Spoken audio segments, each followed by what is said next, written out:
nuestro Dios, palpable es en su creación.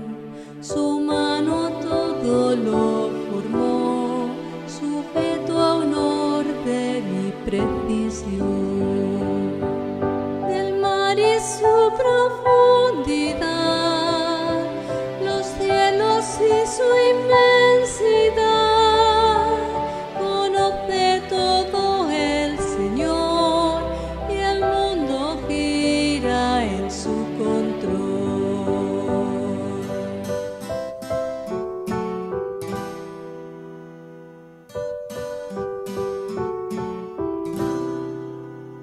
Incomparable su obra es, el justo Dios la senda abrió. Lumbrera su palabra es, y por su espíritu puedo ver. Oh, gran misterio de la cruz, que el justo muera por amor. El sabio nunca entenderá, y toda gloria a Jesús será.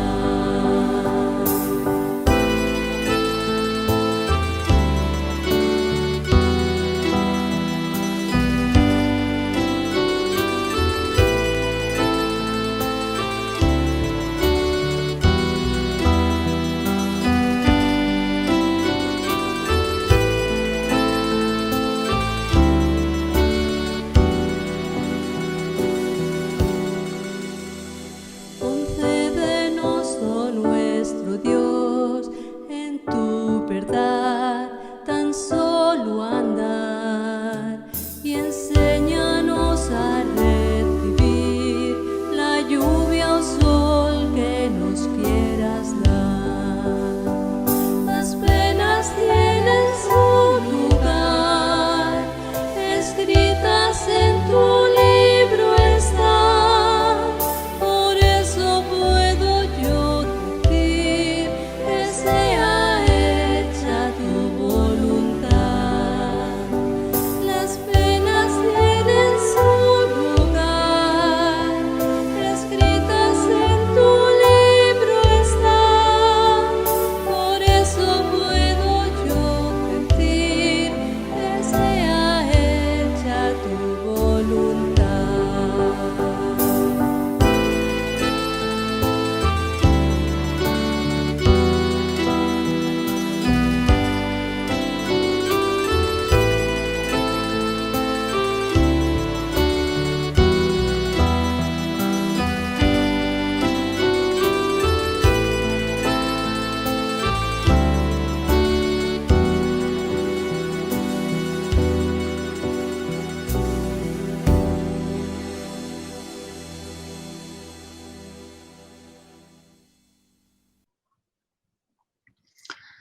Buenas tardes a todos, Arrasadión, espero que estemos bien, hermanos. Vivimos días raros y difíciles en muchos sentidos. Así que en momentos de pruebas como estas que estamos viviendo en esta época, el Señor siempre nos pide que le busquemos a Él personalmente en nuestro tiempo devocional privado, y que aprovechemos también, hermanos, la comunión fraternal que nos provee la iglesia local, de la cual estamos formando parte, ¿verdad? Por eso es necesario que mantengamos esta prioridad, participando y perseverando en los tiempos de comunión que tenemos como iglesia, en la oración que estamos teniendo ahora los jueves, en la adoración de los domingos, ya sea con nuestra presencia y participación o bien con nuestra adoración y participación también, oyendo y viendo el culto desde casa, para los que no podéis estar, ¿no? Y también aprovechando la semana, los tiempos libres que tenemos para hablarnos o vernos entre nosotros, los hermanos, si podemos, si nos es posible, ¿no? Para mantener esa relación tan cercana y esencial que el Espíritu Santo nos provee a los creyentes para edificarnos unos a otros y ser confortados, llevando las cargas y las alegrías los unos de los otros, hermanos. A eso somos llamados por el Señor. ¿Sabes, por ejemplo, cómo está tu hermano o hermana? Que quizá busca trabajo o atraviesa algunas pruebas, dificultades, o que está enfermo, o que está sirviendo en un ministerio. ¿Sabes cómo está tu hermano? ¿Cómo están tus hermanos? ¿Les llamas frecuentemente? ¿Oras por él o por ella? ¿O quizá ha dejado de interesarte y solo te acuerdas de los hermanos cuando tú tienes una necesidad? Y entonces sí que pides oración y ayuda de ellos. Pero ha de ser igual al revés. Los unos y los otros y los unos constantemente. El no olvidarnos unos de otros, hermanos, ni dejar de orar los unos por los otros, tú por mí, yo por ti, eso es fundamental en la vida cristiana, en la vida de la Iglesia, para que el Señor nos guarde unánimemente a todos, conjuntamente. Y también para que nos haga ver cuánto puedes ser de bendición para tus hermanos, así como ellos para ti. Por eso, hermanos, permitidme esta advertencia esta tarde antes de que abramos la palabra. No sea que por el temor a contagiarnos en esta pandemia que ya está durando mucho, pues esta epidemia nos haga alejarnos unos de otros, nos haga mella para mal y nos enfríe y nos deje insensibles en estos días cuando precisamente más nos necesitamos unos a otros entre la Iglesia del Señor. Así que oremos ahora, rogando que el Señor obre en nuestros pensamientos al abrir su palabra en esta tarde. Oramos. Señor, te bendecimos en estos momentos. Te alabamos y te damos gracias porque eres nuestro Señor. Y también porque nos tienes conjuntamente, de manera aunada y unánime, esperamos, Señor, delante de ti, para recibir tu palabra, no otra cosa, para pensar en ella, en lo que ella nos dice y nos enseña en esta tarde. Y también para unir nuestros corazones delante de ti, rogando y suplicando que tú nos bendigas, tú nos unas por el Espíritu, para que seamos una iglesia que te agrada, una iglesia en la cual sabemos unos de otros y podemos tener comunión contigo a la vez. Bendito sea, Señor. Háblanos por tu palabra, enséñanos en este día y ayúdanos también a orar con fe, en confianza de que tú nos hablas, de que tú nos escuchas, de que tú, Señor, respondes adecuadamente a nuestras necesidades. En el nombre del Señor Jesús. Amén. Amén. Que así sea, hermanos, que el Señor lo permita. Y seguimos hoy exponiendo las Escrituras, continuando en la primera epístola del apóstol Pedro, que la tengo aquí delante y que vamos a leer. Hoy vamos a ver los versos 2 y 3. Pero para introducirnos mejor en el pasaje, permitid que leamos los primeros 5 versículos, que son los que tienen que ver con el tema de los ancianos y de los pastores. Primera de Pedro, capítulo 5, versos 1 al 5. Si me podéis acompañar con vuestras Biblias en casa sería muy bueno y así todos vamos mirando el texto bíblico. Dice así la Escritura: ruego a los ancianos que están entre vosotros, yo anciano también con ellos y testigo de los padecimientos de Cristo, que soy también participante de la gloria que será revelada. Apacentad la grey de Dios que está entre vosotros, cuidando de ella no por fuerza, sino voluntariamente, no por ganancia deshonesta, sino con ánimo pronto, no como teniendo señorío sobre los que están a vuestro cuidado, sino siendo ejemplos de la grey.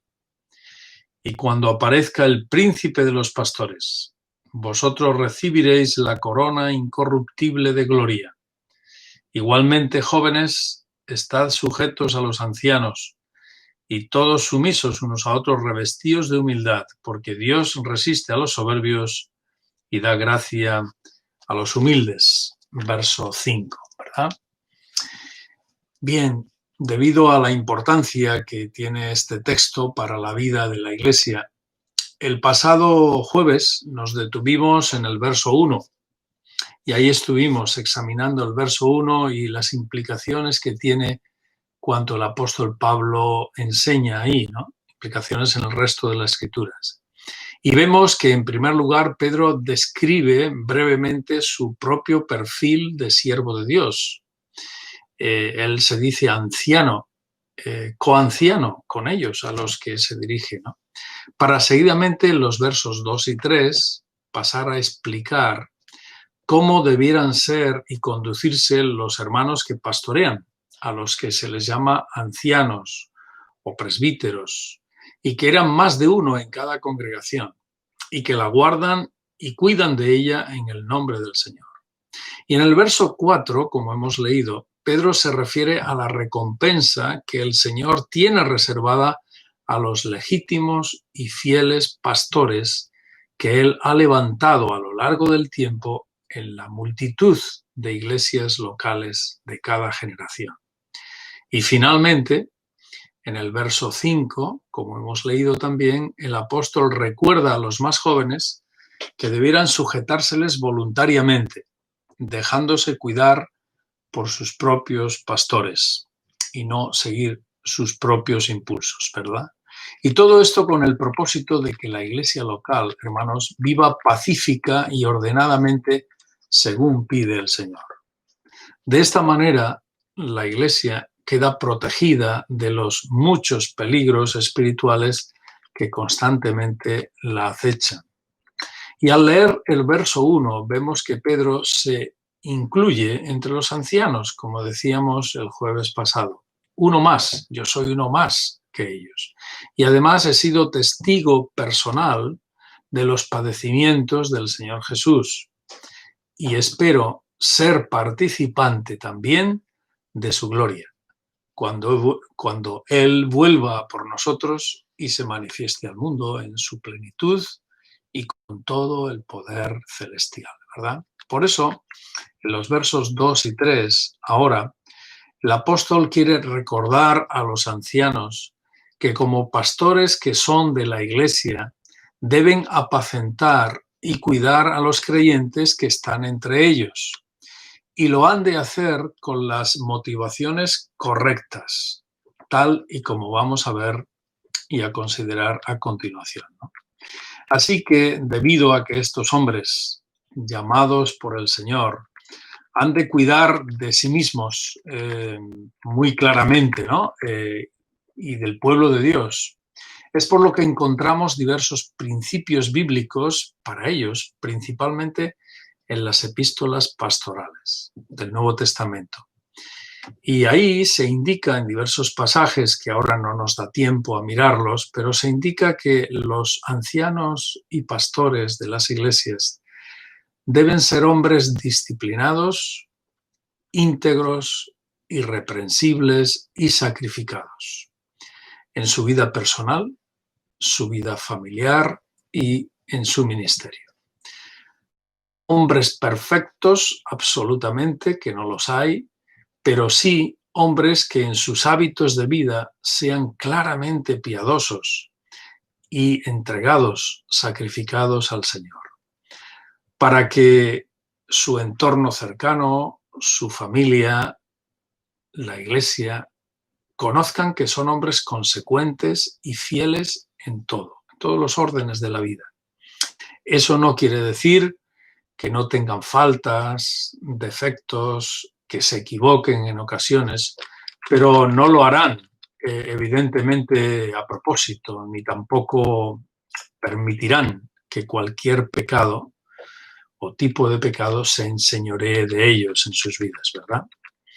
También las Escrituras prevén que los ancianos y pastores que ejercen bien su ministerio, en especial al enseñar y a predicar, que puedan ser liberados y sostenidos por la Iglesia o por las iglesias como obreros del Señor, siendo así dignos de doble honor, y con el propósito de que su ministerio sea más efectivo, más amplio y pueda ser mejor hecho entre las iglesias. Esto es lo que Pablo, el apóstol, pide a Timoteo que haga entre las iglesias, ¿no?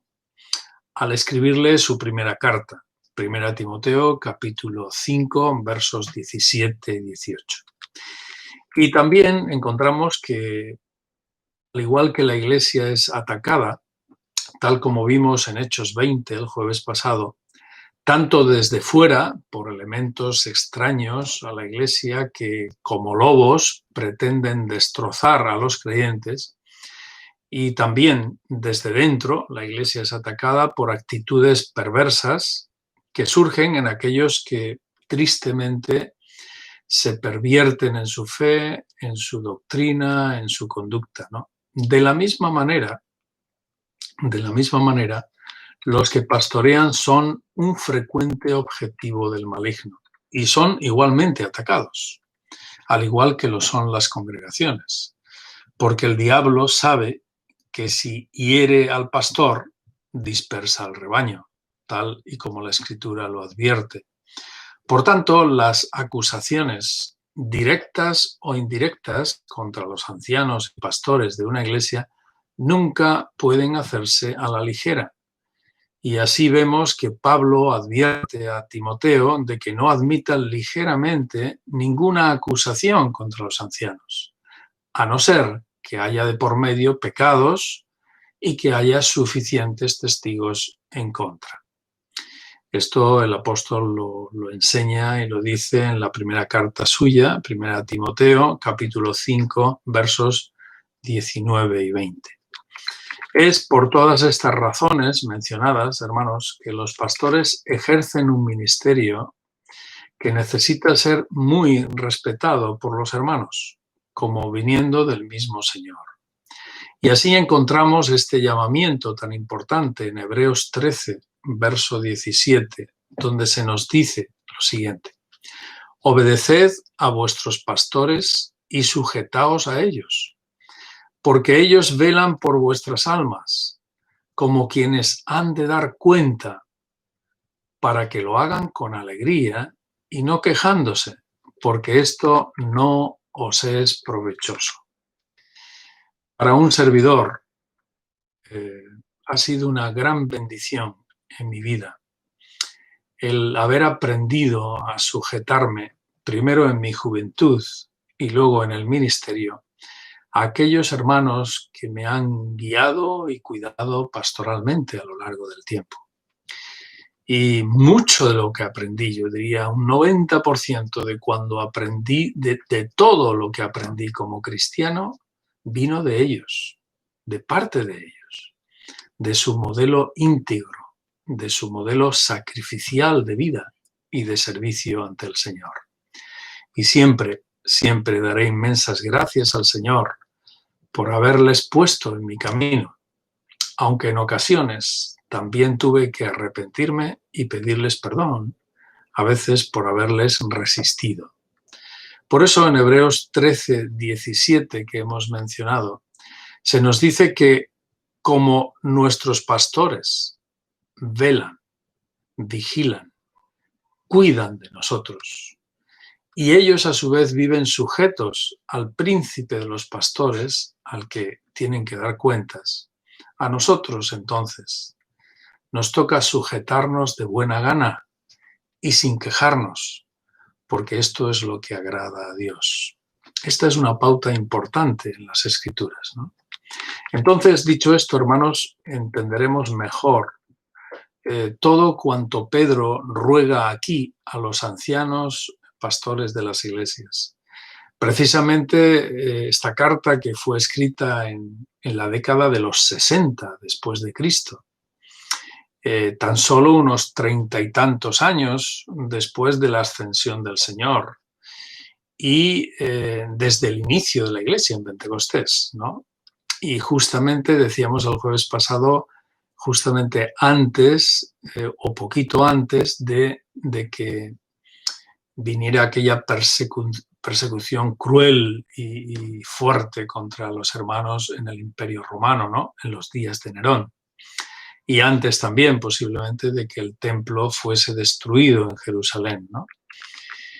Así que Pedro escribe a los que ya están siendo molestados por la persecución, ya está creciendo la persecución, y escribe con un tono pastoral, instructivo, pero también profético, porque se anticipa a lo que iba a pasar a lo largo del tiempo, como veremos. Por eso es posible que cuando Pedro escribe, ya él tendría noticias y se conocerían noticias de que había problemas de desvío, de incorrecciones entre algunos hermanos o entre algunas iglesias. Porque estas advertencias que vemos que el apóstol hace aquí en los versos 2 y 3 tienen que ver con que los pastores no deben hacer forzadamente su ministerio, ni buscar ganancias oscuras, ni erigirse en señores de la iglesia. Así que Pedro advertía y a la vez profetizaba también sobre 3 aspectos que han sido de escándalo y de tropiezo en medio del pueblo de Dios, o en medio del cristianismo en general, en estos 2 milenios que llevamos de cristianismo, y que han sido igual o peor que ocurrió en el seno de Israel, desde los días de Moisés hasta la misma venida del Señor, ¿no? Esta corrupción en el ministerio ha sido un escándalo y un tropiezo a lo largo del tiempo, y ha apartado a muchos del Señor, verdaderamente, y ha enfriado a mucha gente también. Así que son pecados de los que nos hemos de librar y estar siempre advertidos. En verso 2 hemos leído el texto donde dice el apóstol que a los ancianos dice: apacentad la grey de Dios que está entre vosotros, cuidando de ella. Apacentar significa concretamente alimentar, mantener, y es lo mismo que pastorear y cuidar, son términos sinónimos. Pastorear y cuidar supone o conlleva también gobernar, guiar, proteger, vigilar, ¿no? Usando el símil del rebaño y del pastor, pues los significados son muy parecidos a cuando se habla del pueblo de Dios. Dice el apóstol que apacentéis la grey de Dios que está entre vosotros. Es una clara referencia a que los creyentes que se congregan en una iglesia local son propiedad exclusiva del Señor. Y eso no hemos de olvidarlo nunca, ni los pastores tampoco. Y son propiedad del Señor y de nadie más. Y por eso son llamados el rebaño del Señor, una congregación santa. Y también son llamados iglesia. ¿Por qué? Porque han sido llamados y rescatados por el Señor, han sido apartados por Él para vivir en santidad y por tanto el Señor quiere guardarlos. El Señor quiere cuidarlos, protegerlos, instruirlos, guiarlos en santidad y en servicio, y llevarlos también como luces y lámparas en medio de este mundo. Y para eso el Señor entrega sus dones a cada uno cuando se convierte a Cristo. Y entonces el Espíritu le capacita poderosamente para servir al Señor Jesús durante toda su vida. Eso el Señor lo hace en cada hijo suyo. Cuando viene a Cristo, el Espíritu Santo viene a la persona y entonces le capacita o comienza a capacitarle con dones y riquezas espirituales de parte de Dios. Y en esta dinámica poderosa de vida de la Iglesia, los ancianos son responsables, como pastores, de que ese depósito del cielo puesto en la Iglesia, en los creyentes, sea cuidado y sea bien gestionado entre la Iglesia del Señor. Y de esta labor, nos dice Hebreos, como hemos leído, que hay que dar cuentas al Señor. Es decir, el Señor está pendiente de eso que ha entregado para que se gestione adecuadamente. Aparte de que cada creyente es responsable también de sí mismo, de lo que haga con su vida y con los dones que ha recibido. Continúa diciendo el apóstol aquí en el verso 2 que hemos leído que hay que cuidar y apacentar la grey de Dios, pero hay que cuidar de ella no por fuerza, sino voluntariamente.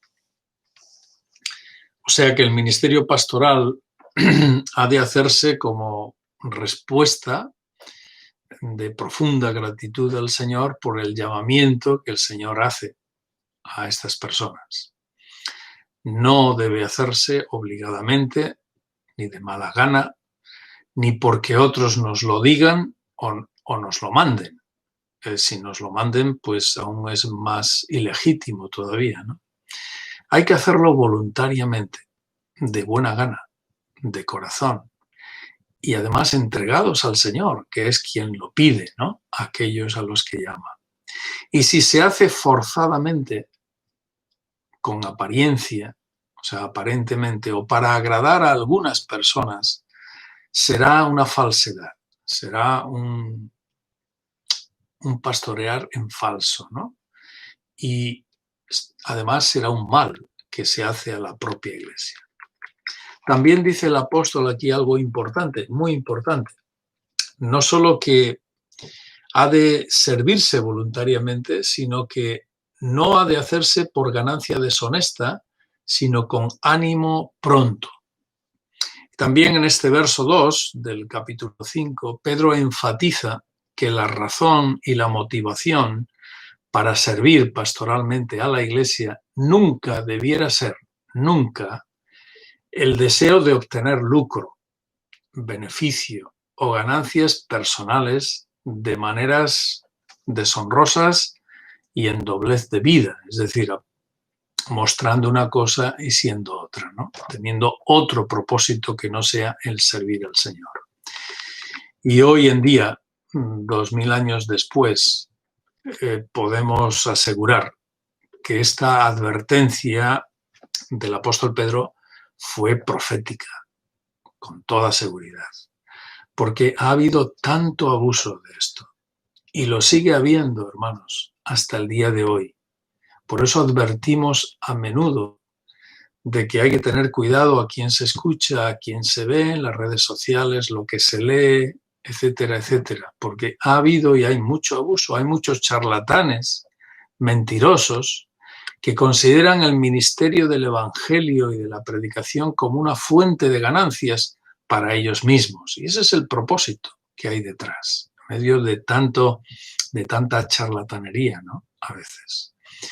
Y hay eso en el corazón, ganancias, riqueza personal, y eso es pura hipocresía, ¿no? Eso es aparentar una cosa y ser otra. Y engañan a mucha gente, estas personas engañan a mucha gente porque son dotados por el maligno de unos dones y de unas capacidades que parecen sobrenaturales, pero en realidad no hay nada de Dios ahí, ¿no?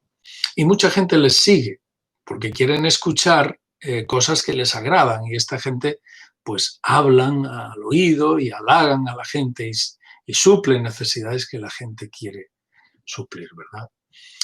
Y es gente que evidentemente se sirven a sí mismos, pero no sirven al Señor. Esto es sencillamente blasfemo, es pecaminoso contra el Señor y su obra, y más tarde o más temprano salen a la luz estas escandalosas maneras de vivir, salen a la luz.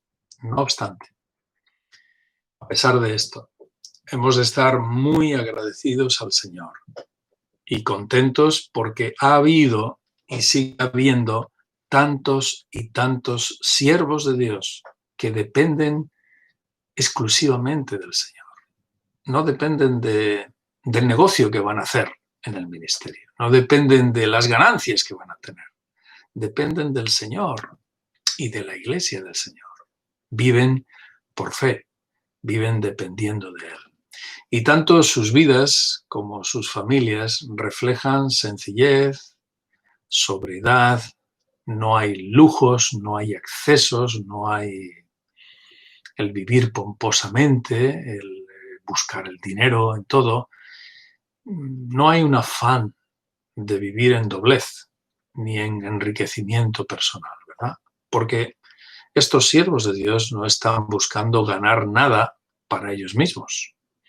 En todo caso, lo que están haciendo es desgastándose constantemente, entregados al Señor y a su obra. Y podemos decir, Señor, gracias también por estos siervos tuyos, ¿verdad?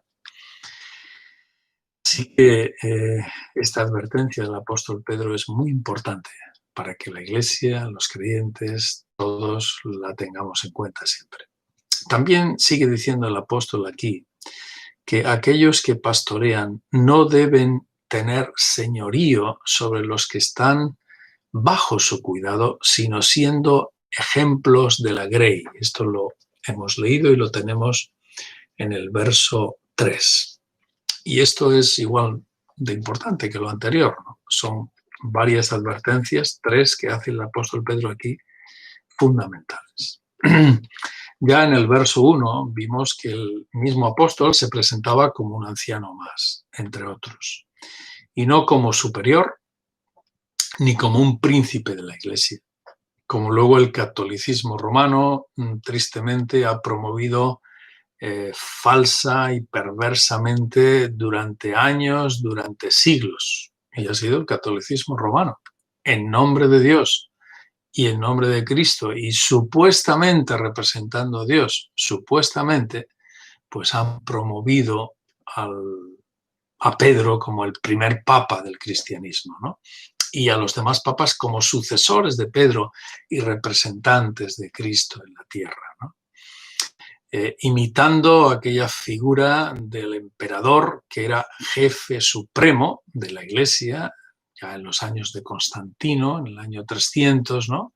Cuando se oficializó el cristianismo. Y todo eso ha sido una falsedad encima de otra falsedad. Y muchos pueblos, reyes, personas a lo largo de los siglos y del tiempo, todos han sido engañados por este proceder satánico que ha sido hecho en nombre de Dios, además, de una forma blasfema. Resumidamente, esta ha sido y es, hasta el día de hoy, la Iglesia apóstata, que ha preferido ser igual que el mundo, apartándose de Dios. Es parte de esa gran Babilonia que será definitivamente juzgada por el Señor Jesucristo en su venida. Esa iglesia nominal, esa iglesia que se ha apartado del Señor, esa iglesia que prefiere la pompa y que ha puesto a sus representantes como príncipes de este mundo en vez de ser siervos como Cristo enseñó, ¿verdad?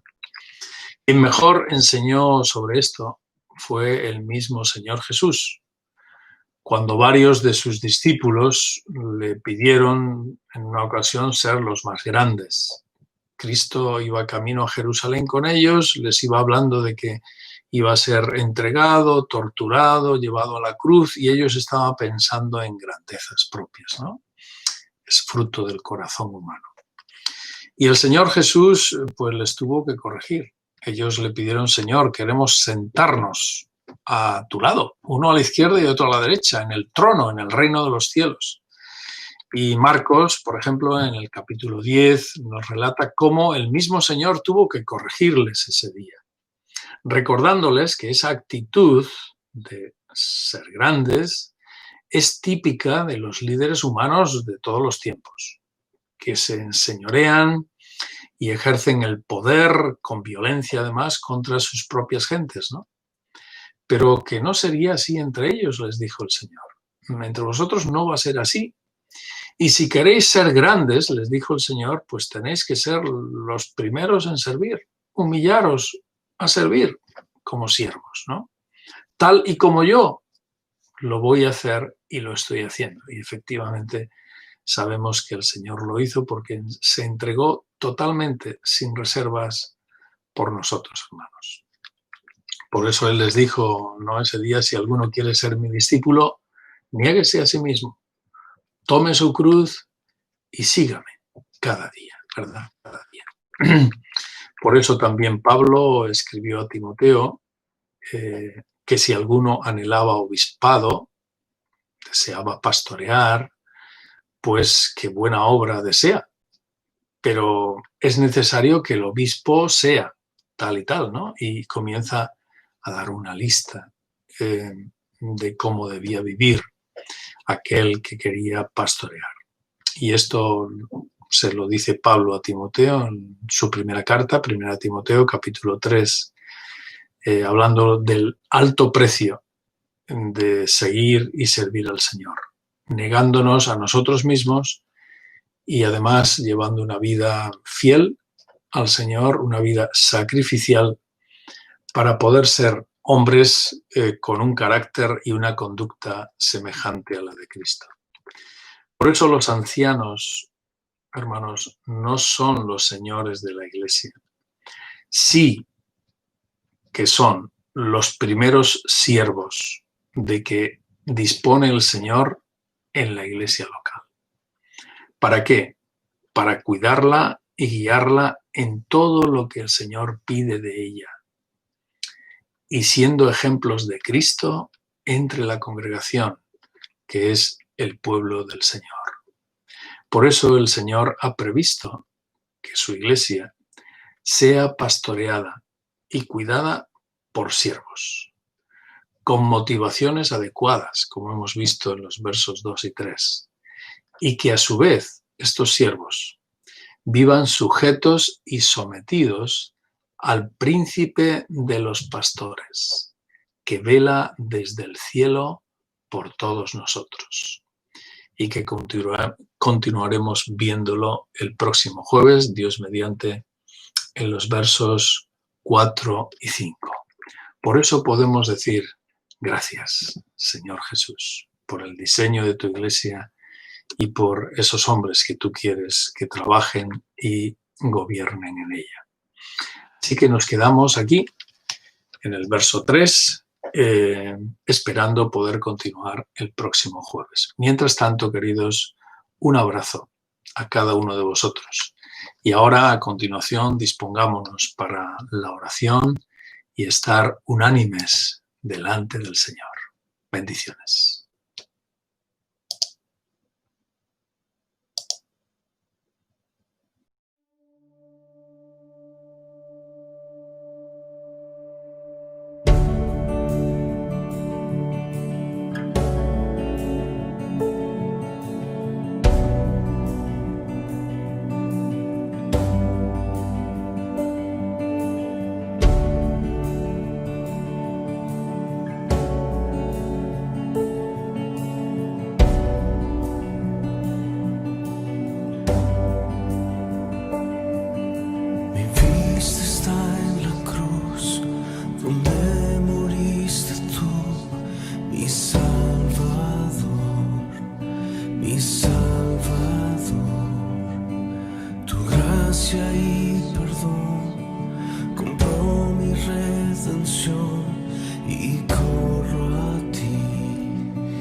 gracia y esperanza. Mi corazón